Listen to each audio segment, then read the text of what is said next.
తిరుపతి జిల్లా గూడూరు నియోజకవర్గం వాకాడు మండలంలోని మొట్టింబాక గ్రామం మరియు జరుగుమల్లి గ్రామం కోట మండలాల్లో తిరుపతి జిల్లా బీజేపీ అధ్యక్షులు చంద్రప్ప ఆధ్వర్యంలో నిర్వహించిన వికసిత్ భారత్ సంకల్ప యాత్రలో పాల్గొన్నారు కేంద్ర మంత్రి దేవసింహ్ చౌహాన్. ఈ సందర్భంగా ఏర్పాటు చేసిన స్టాల్స్ ను కేంద్ర మంత్రి దేవసింహ్ చౌహాన్ సందర్శించారు. అనంతరం రైతులకు ఎంతో లబ్ధి చేకూర్చే డ్రోన్ పనితీరును పరిశీలించారు. అర్హులైన లబ్ధిదారులందరికీ పథకాల ప్రయోజనాలు అందుతాయని, అందుకు ఆన్లైన్ ద్వారా దరఖాస్తులు చేసుకోవచ్చని సూచించారు. ప్రస్తుతం సంకల్ప యాత్ర ద్వారా మీ ముంగిటకు వచ్చిన అధికారులకు నేరుగా దరఖాస్తులు సమర్పించాలని సూచించారు. డ్రోన్ ద్వారా నానో యూరియా పొలంలో పిచికారీ చేసే విధానాన్ని అధికారులు ప్రయోగాత్మకంగా వివరించగా స్థానిక రైతులు ఆసక్తిగా తిలకించారు.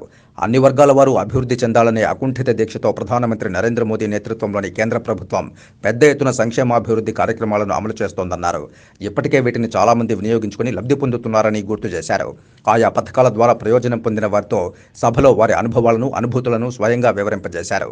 ఈ రోజు భౌగోళికమైనటువంటి విషయాలు కావచ్చు, రోడ్లు కావచ్చు, వనరులు కావచ్చు, ఏవైతే ఉన్నాయో అన్ని రంగాల్లో కూడా భారతదేశం సర్వతోముఖాభివృద్ధి దశగా తీసుకుని వెళ్తున్నటువంటి ప్రధానమంత్రి మోడీ గారు ఈ విధంగా ప్రతి ఒక్కరి యొక్క సంక్షేమం గురించి ఆలోచన చేస్తూ పనిచేస్తున్నారని తెలియజేయడానికి సంతోషిస్తున్నాను.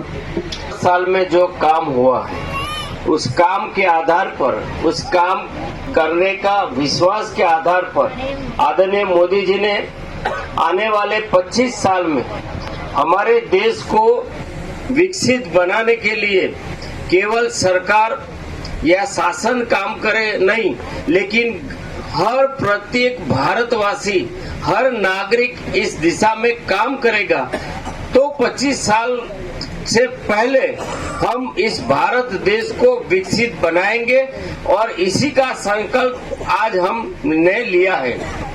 భారతదేశంలో 75 సంవత్సరాలు పూర్తి చేసుకుని మనం 100వ సంవత్సరానికి అంటే 25 సంవత్సరాలు రాబోయే 25 సంవత్సరాలు అమృత కాలంగా దీన్ని పరిగణించడం జరుగుతుంది.